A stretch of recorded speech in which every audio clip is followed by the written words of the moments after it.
It's minicamp and OTA season, and today we're looking at the Raiders and getting another look at Geno Smith. We're going to watch him work through some drills, throw the ball around, and everything else. But before we dig in, you need to click that subscribe button right now. We're looking at practice, minicamp, OTAs, rookie camp, training camp, workouts in between, whatever we can find, so you know about your rookies, your new quarterbacks, those quarterback battles, those guys you're drafting in fantasy football. It's going to be right here. You need to know what these players are doing on the field. Click that button, stop missing out.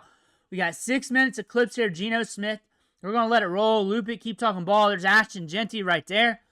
Geno Smith. Most of these clips, especially the beginning, yesterday, last few days, there's Jeanty downfield. Nice grab. Geno Smith.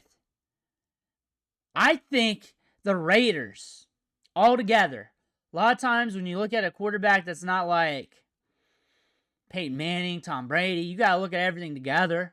If that quarterback's in a position for success, you got Brock Bowers. Now, Raiders fans who've been clicking that subscribe button, has been paying attention to these videos on Brock Bowers, Geno Smith, Ashton Jeanty, knows that I'm pretty heavy on Brock Bowers, where I get upset when there's comparisons or some people saying that other prospects are even better. And now you're built top flight tight end. Now you got a top flight running back prospect. You're built differently compared to a lot of teams. How many teams out there in the league have a tight end like Brock? Well, none really like Brock Bowers. And then a running back, top tier prospect, first round running back, did what he did at Boise State. How many has that type of talent?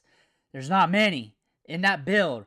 A lot of times a stud wide receiver, stud running back, stud quarterback, maybe okay tight end, or maybe a good tight end that's good getting down the seam. Also good blocking that can get open with good running backs. But not like a Brock Bowers you throw in the slot, you move around, who's a receiving weapon quite like him. Also reports from what I saw on Twitter from beat writers, Jack Betch getting a lot of work in the slots. That's going to be interesting, getting more size in the slot, playing some bully ball as well.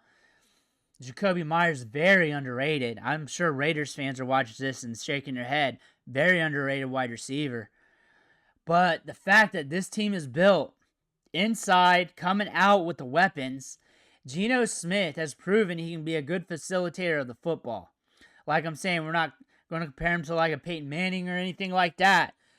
But at the same moment, this is a quarterback that can lead the charge and get you some wins. New coaching staff, new creativity on the offense, new weapons. Geno Smith at Seattle was getting it done.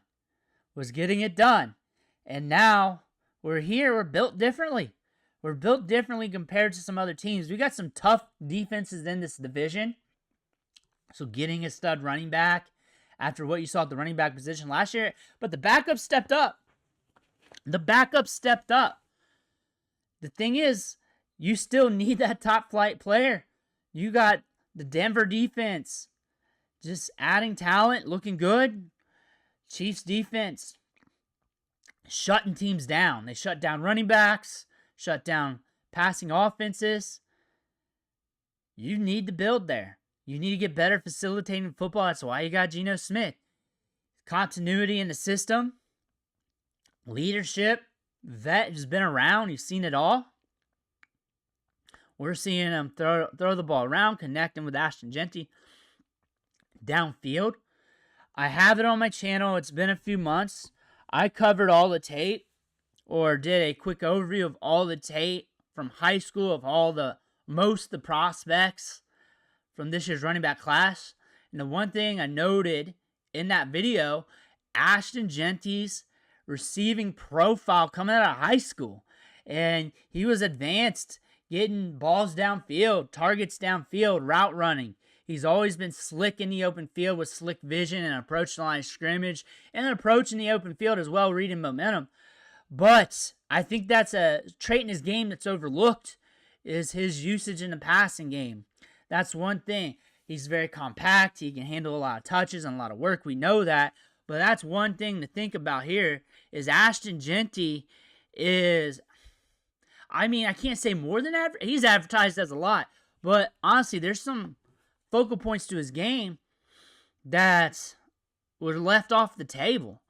And that's one thing that's not saying, I get it's high school and not college, but it's still there. It's still there. And the ability to make guys miss, the ability to read momentum, the ability to cut back, the vision, the patience. It's huge for this team. Brock Bowers. I mean, you got Brock Bowers and Michael Mayer. I think that's not appreciated enough. And also Ian Thomas. I think this tight end roster is not appreciated enough. You strip away Brock Bowers, you still got a good tight end roster. That's the thing about this. You got a stud tight end, one of the top tight ends in the league when it comes to pure everything. He's only going to get better as we're going into year 2. You got a weapon at tight end. And then wide receiver here. I mean, underrated, especially we're adding weapons here. And Jack Betch creates separation. He's not a Justin Jefferson. He's not a top-flight wide receiver in those regards.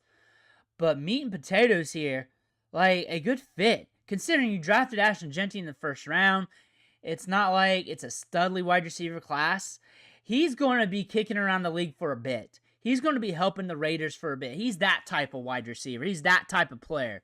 He's going to be helping this team for a long time. I know some of you guys want me to talk about a player and hype them up as if they are the next Justin Jefferson, but sometimes you just got to realize what a player is and understand the good they can bring, and he's going to help out this team. He's going to be on the field. He's going to have a good route participation rate. He's going to create separation downfield, and he's going to have his moments. Now, if you're thinking about Jack Betch for fantasy football, you're going to have to be patient in seasonal leagues. But Dynasty, he's going mid-late second round, according to his draft capital, compared to the ambiguousness, if that's a word on this depth chart. There's opportunity for him. Looked good at the Senior Bowl. As a recruit, we start off at LSU. Was kind of an overlooked prospect in the high school recruiting rankings. We were down there a bit. And then we transferred out to TCU, and we put up some numbers there. Getting downfield, some length. Just a technical, savvy wide receiver. That's going to help this team out a bit. And they're using him in the slot in practice a bit. But also, that's from a beat writer. And he could be moved around some more. He could be on the outside some more. But it is what it is. But you're looking at a team here that is going to give you a different look here in 2025. Like, I think people look past Geno, but Geno is accommodated in the system. He's been around a bit. He's a veteran. He's proven he can give you a good production, wins in the NFL. You got a running back prospect everybody's excited about. You got Brock Bowers. And the reason why I'm so heavy on him, which I liked him last year, but it was too cool to like him, so I was like, okay, he's Brock Bowers. But those couple posts, those couple articles saying Tyler Warren was better. Those couple posts. Like, Brock Bowers is a tight end prospect that we waited for during his freshman season, during his recruiting profile. We've been waiting for. Nobody was waiting for Tyler Warren when he was a freshman.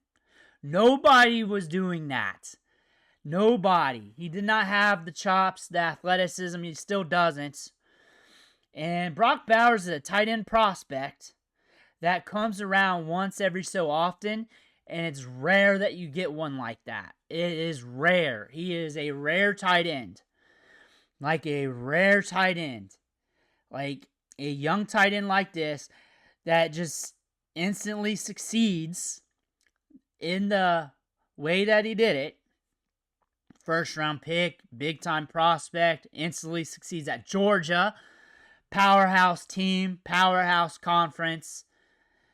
Everybody knew who he was when he was like 18, 19 years old. Young prospect still. Like, that's just different. That usually takes a few years for a tight end to acclimate to the NFL. Sometimes it's a little quicker, like a Sam Laporta. Sam Laporta is a good prospect, but receiving weapon, it's not the same. It's not the same. Good tight end prospect. Good tight end prospect versus being a receiving weapon at tight end. That's what I'm talking about. There's nothing like him out there. There's really nothing like him. There's been guys that have been waiting for that. There's guys like Kellen Winslow Jr., guys like a Vernon Davis who hit a bit, guys like that. But Brock Bowers did it already. And now we got Geno Smith, new coaching staff. That's going to be exciting. I'm excited about Geno Smith here. I'm excited about this team. Let me know what you think, though, in the comments below. I want to hear about that. Make sure to hit that subscribe button on the way out. One thing for watching. Catch you on the next video.